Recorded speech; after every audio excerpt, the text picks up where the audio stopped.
This town you see now looks like one of those remote villages in the Alps. Small, surrounded by mountains, with stone houses, few streets, and a pace of life that seems to ignore the rush of the modern world. But what if I told you that it shouldn't exist the way it does? It is located within France, surrounded by French territory, connected by French roads. But it is not French. There, Spain is in charge. And there is one detail: Spanish rule. There was neither luck nor accident. It was the result of a war, a poorly drafted contract, and a loophole that almost caused another war. Want to know more? Today, Bello Mundo will take you to Llívia, and from here everything starts to get strange. Number 1. Spain and its borders. Spain is the kind of country that never ceases to surprise. It has food that has become a World Heritage Site, medieval towns nestled among modern skyscrapers, beaches with festivals that last for days, and even a desert that looks like something straight out of an American Western. But there's one thing that almost no one talks about, and which is perhaps one of the most bizarre of all, and that is its borders. Because honestly, no other country in Europe has borders as crazy, as tortuous, as full of exceptions and diplomatic workarounds as Spain. And here, my friends, there is no shortage of examples to prove it. To begin with, there is Gibraltar, that little piece of land that officially belongs to the United Kingdom, but is stuck to Spanish territory. And why would that be strange? For the simple reason that to cross the border on foot or by car, you have to cross an airplane runway. That's right, there is a runway running right through the middle of the road. Then there are Ceuta and Melilla, two pieces of Spain wedged into North Africa. They are Spanish territories, but they are separated from the European continent by almost 124.27 miles and surrounded by Morocco. Yes, we have Spain in Africa.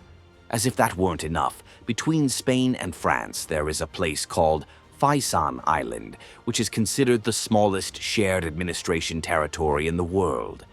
There, control changes countries twice a year. For half the year, the island is Spanish. For the other half, it becomes French. With a flag change and official ceremony, everything as mandated by a treaty signed in the year 1659. Now, if all this already seems absurd, wait until we take you to Llívia, a Spanish city completely surrounded by France, where people live like Spaniards, follow Spanish laws, and speak Spanish and Catalan. But to leave home and drive to the nearest Spanish city, they have to cross a piece of French territory, and that's where we're going now. Number 2. Location. Llívia, as you have already noticed, is a real Spanish town. It is not a colony, nor a special district, nor a zone with a different regime. It has a mayor, a school, a town hall, just like any other municipality in Spain. But the curious thing is that when you open the map, it seems that something is wrong. It is there, tucked between mountains, completely surrounded by French territory and with no direct connection to the rest of Spain. And there is a technical name for this. Geographers call it an enclave, when a piece of one country is completely within the territory of another. The best-known case in the world is the Vatican, within the city of Rome, Italy. But here, in the middle of the Pyrenees, the story is different. Because, unlike the Vatican, which is an independent state, Llívia is part of the province of Girona, within Catalonia, one of the richest and most culturally significant regions in Spain. Even though it is isolated, the city continues to function normally. It has Spanish laws, uses the euro, follows the Catalan school calendar, participates in general elections, and so on. There is only one catch. To get there by land, the only way is to take a French road. That's right. You leave Spain, enter France for a few minutes, drive along a narrow road, and only then re-enter Spanish territory. Nowadays, this seems simple. Europe has the Schengen Agreement, which guarantees freedom of movement between countries. So there are no border controls, no customs, no police stopping cars. But for a long time, this was a big problem, because at that time, leaving or entering Llívia was synonymous with diplomatic friction. And to understand why this city ended up in such an unlikely scenario, we need to go back a few centuries in time, because it all started with a war, a poorly drafted treaty, and a confusion that became a historic clause. Number 3. History. Before the diplomatic confusion and border disputes, this little piece of land in the Pyrenees already carried an importance far above what one would expect from such a small village. Back in the Middle Ages, it was already considered a royal village, a title that, in the Spanish system of the time, gave it special status. Unlike ordinary villages, this type of place reported directly to the crown. It had its own jurisdiction, relative autonomy, and political privileges. In short, it was a strategic and respected point in the region. But everything changed in the 17th century, during a long and exhausting war between Spain and France. The stage for the conflict was precisely the northern region of Catalonia, a mountainous strip that today is on the French side of the border, but at that time still belonged to Spain. After more than 2 decades of fighting, the two countries decided to end the war with an agreement. Thus was born the Treaty of the Pyrenees, signed in 1659.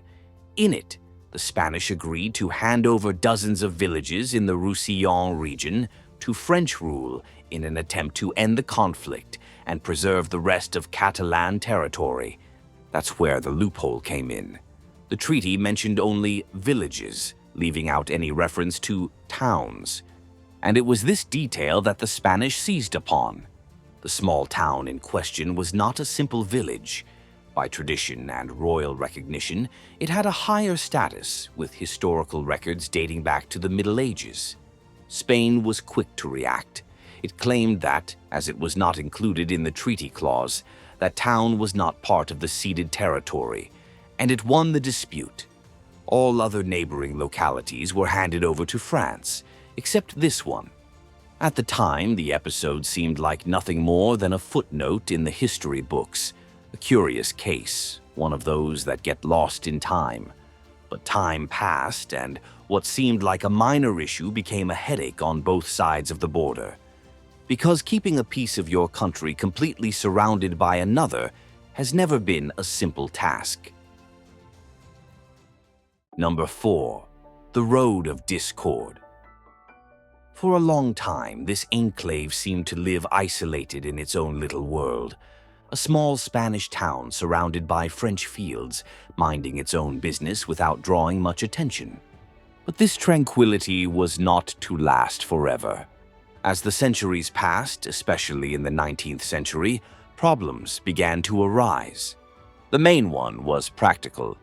Anyone living in Llivia who wanted to visit any other Spanish city had to cross French territory. But as we mentioned at the beginning of the video, Europe was very different back then. Borders were closed, bureaucracy was intense, and every trip involved customs control, searches, and paperwork.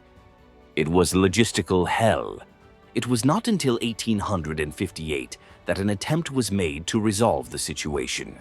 Spain and France signed an agreement creating a special corridor between Llívia and Puigcerdà, which was the closest Spanish city.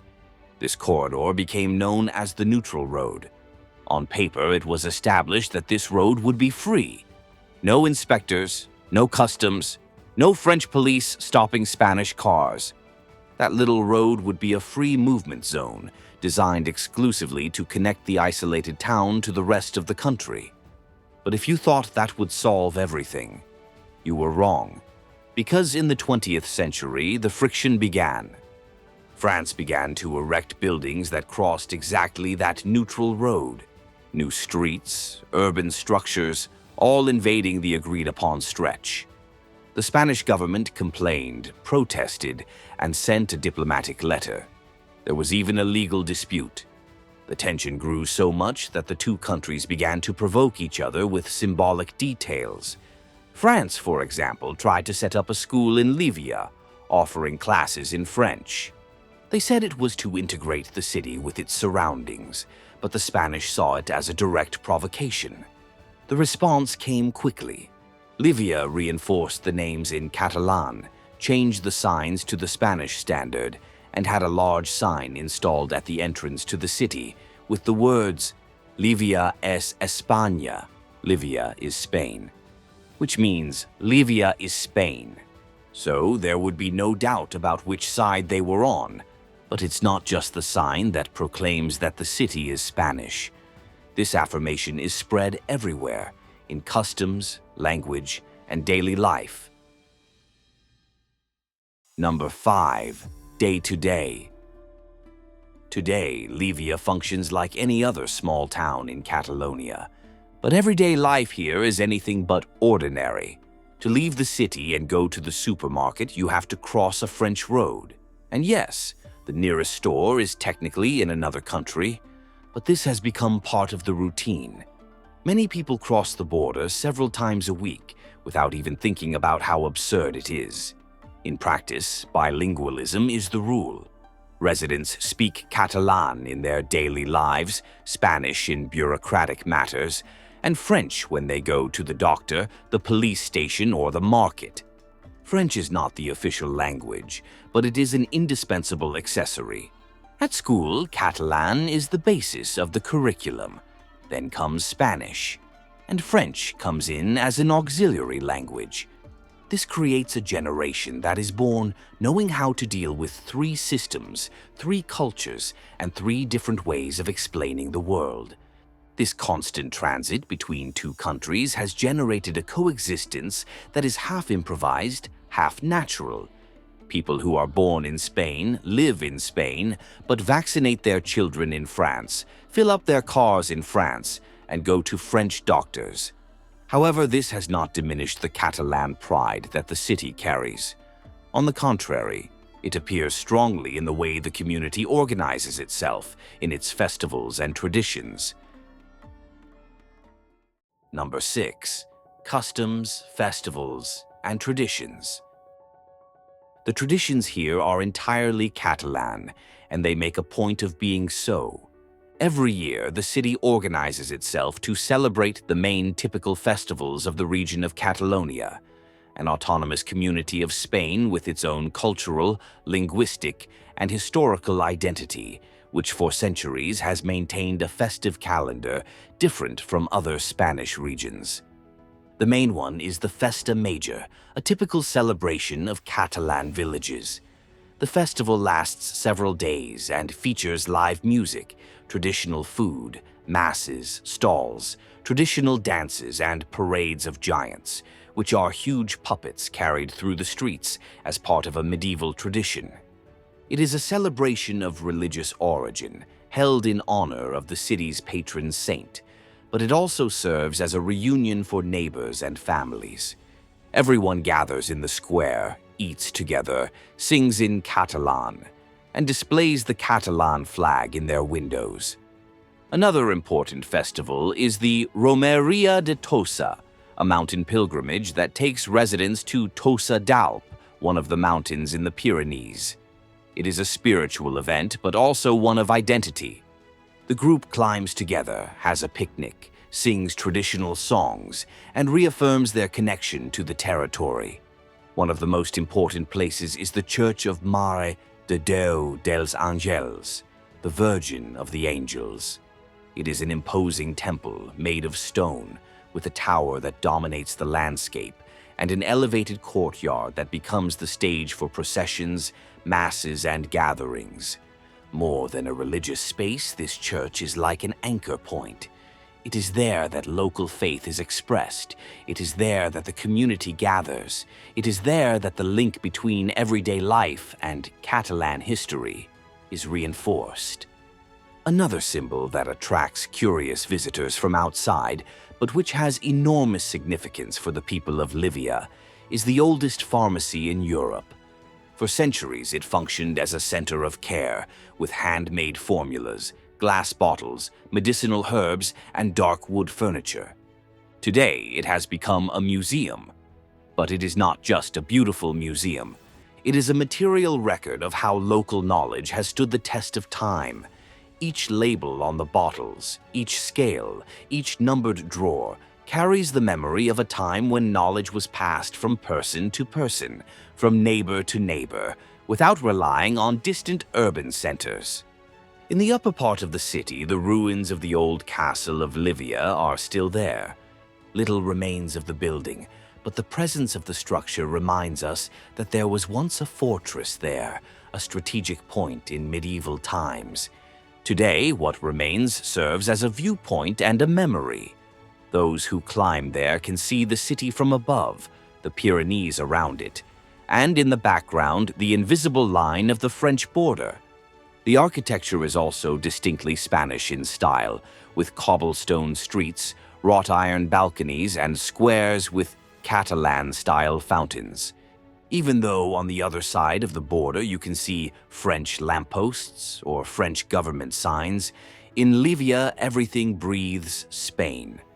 And that is exactly what makes this place so fascinating. Number 7. Gastronomy. And if Catalan culture is in everything we have seen so far, you can be sure that it also appears on the table. Llivia's cuisine is a direct reflection of its identity. Even though it is surrounded by France, the city's traditional dishes are the same as those found in villages in the interior of Catalonia. But with one detail, here everything has a touch of altitude. The typical menu mixes mountain ingredients with centuries-old recipes. It is common to see dishes such as trinxat de la Cerdanya in local restaurants, which contains potatoes, cabbage, and pork. Simple but very hearty, ideal for the cold Pyrenees.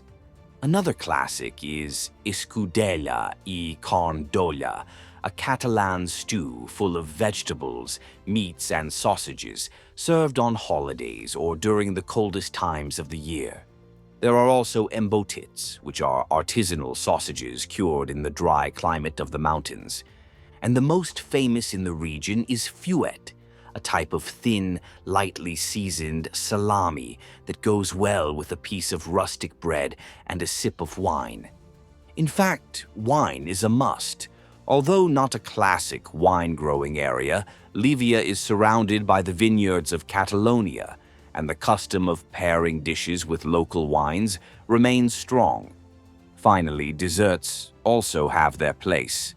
A good example is coca de lardons, a puff pastry with pieces of sweet pork crackling, which seems strange at first glance but is very typical of the region.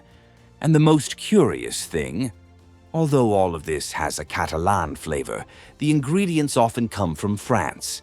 It's French pork in a Spanish recipe, Catalan wine served in a restaurant surrounded by French mountains, and olive oil that travels miles to maintain the taste of home. Ultimately, Llívia's cuisine is the perfect reflection of the city, Spanish at heart, Catalan in soul, and French in its surroundings. And that's it for today. So, what do you think? Had you heard of this town before? Tell us in the comments what surprised you the most. If you liked the video, leave a like, share it with anyone who enjoys this kind of story, and subscribe to the channel. And of course, don't forget to activate the new hyper feature. That way, Bello Mundo can continue traveling to these places that almost never appear in tourist itineraries. See you next time.